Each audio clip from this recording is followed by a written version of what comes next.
Coming to studio in 40 seconds.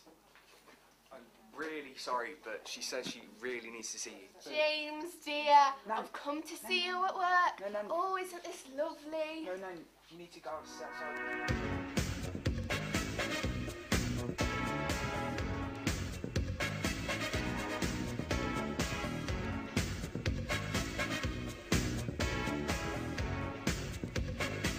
That's what the papers say. That's what the papers say. Hello and That's mine now. welcome. Hello and welcome to What the Papers Really Say. I'm James Darcy. And I'm his nan. Oh God. On today's show, the latest in Haiti. Ooh. Simon Cowell plans for the American X Factor. How the future of Cadbury is under threat from Kraft. Ooh. And the most recent news about Katie Price.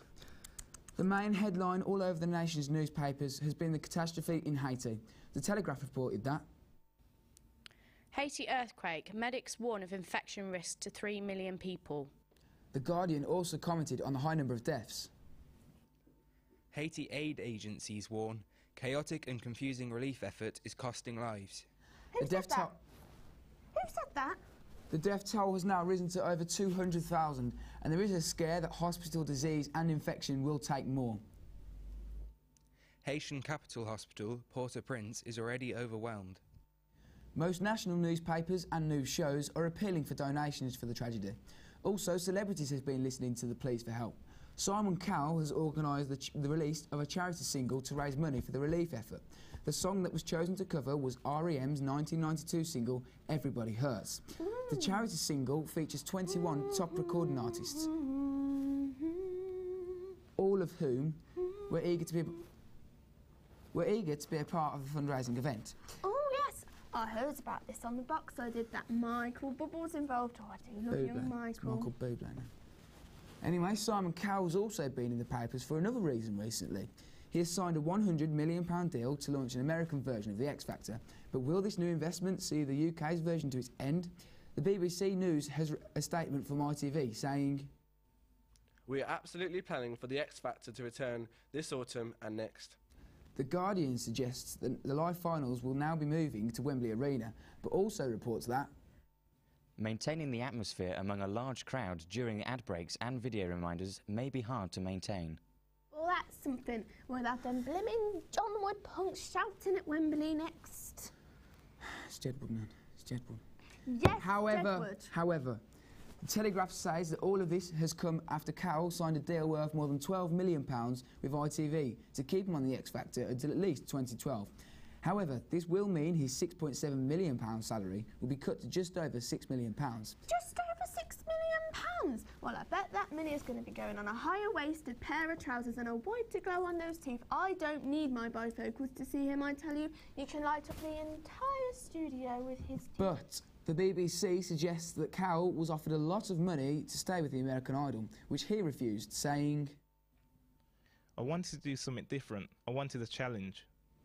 In other news, Cadbury's has recently accepted the £11.7 billion bid from American food giant Kraft.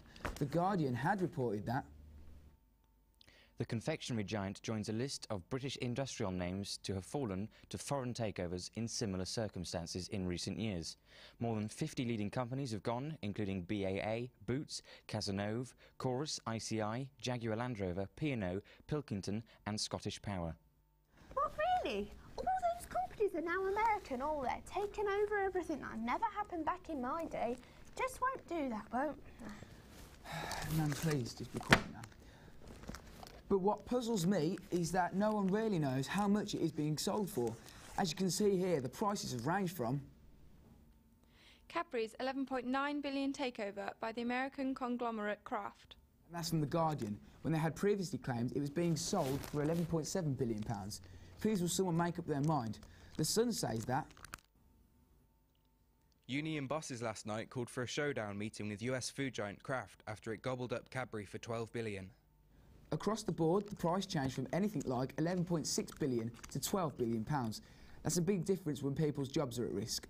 I can't can't believe that I can't. You've got all these people working at Cadbury's, and they've just been kicked out of the job because... Okay, we now go to the streets of Stratford to find out what the public think. Well, they're going to take Win the the bar BT. chocolate away from you. They're not having... Hello, I'm Laura Palmer, and I'm here in Stratford Upon Avon to find out what the public think about Crafts taking over Cadbury's. Well, to be fair, I'm quite disappointed about it because Cadbury's is a British thing and it's quite local to my area. I think it's a shame. I really do. Such a household name to be taken over by the Americans. No, I don't agree with it. It's quite upsetting, really, because it was a Birmingham-based company. I believe it's bad for Birmingham, but good for the Cadbury shareholders. I don't like it. I prefer competition. I'm not too impressed, really. I think to lose a company like Cadbury's to an American company, and we don't know whether they're going to close it down or what they're going to do with it. And how do you think it's going to affect Cadbury's products? Not really. It won't really affect it because it's going to be exactly the same chocolate, just a different logo on the wrapper. You're going to pay more for them? That depends on whether Kraft changed the formula of the chocolate. Well, I hope they don't turn it into American chocolate, because that's awful. In the short term, I don't believe there will be any effect on the range of products that Cadbury's currently make. I think they're going to change it, you know, get rid of the Cadbury and just make all Kraft. Do you think that it was the best decision made for the company? I don't think for the company overall. I think for one or two shareholders, they must have made a lot of money out of it. So I think it's typical short-termism by British business people. I think in the end they were faced with the possibility that under our existing legislation they couldn't stop it. The shareholders want the best deal. I do in the long term, yes. Nope. Why not? Because I think it's lovely to have something of our own, and the history goes back such a long way, starting from a little shop in Ball Street in town. Which chocolate do you prefer, Cadbury's or Kraft? Cadbury's, definitely. I'm a Cadbury's man. I love Cadbury's chocolate. Cadbury's every time. Cadbury's. Cadbury's! Yeah. So for you, is it Cadbury's or Crafts? I think it's Crafts for me. Back to you in the studio. Next, we have Jess and Amy to talk to us about the recent Katie Price and Alex Reid wedding. So, Amy, what do you think about the wedding? I think it's great. I mean, they obviously love each other, so why not get married? OK. It has been rumoured that the couple have been offered £1 million for their wedding photos. Jess, do you think that... Don't worry. Won't you get away from me? Come on, girls. You need to make some room for one more. There's always room for one more. Jess, do you think that the wedding was all about the publicity and the money? Yeah, I do think it was completely all about the publicity and the money. It's just coincidental that he'd only just one big brother. And personally, I think Jordan is a scrubber. It's Katie Price, actually, and you're the scrubber. Please, girls. Now, girls, no fighting. Amy, do you not think it's strange that all of this has come just days after Reid won Celebrity Big Brother, as Jess mentioned? Not really. I think she realised how much she missed him while he was in the house. When they got out, they got married. Did you not think it had anything to do with his high profile at the time? No. OK, other than his cage fighting days, Reid is known for his cross-dressing antics. Cross-dressing?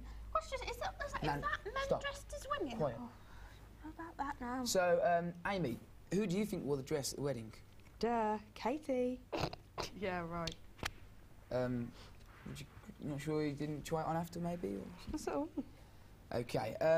Jess, the couple have only been together for 7 months now, but how long do you reckon their marriage will last? Well, they won't last very long at all. She messed around Peter, poor Peter. And I just think that she's totally self-obsessed. OK, well, I'm afraid that's all we've got time for today. Thanks ever so much for joining in. Join in next week to see you again. Thanks very much. Goodbye. God, that's so...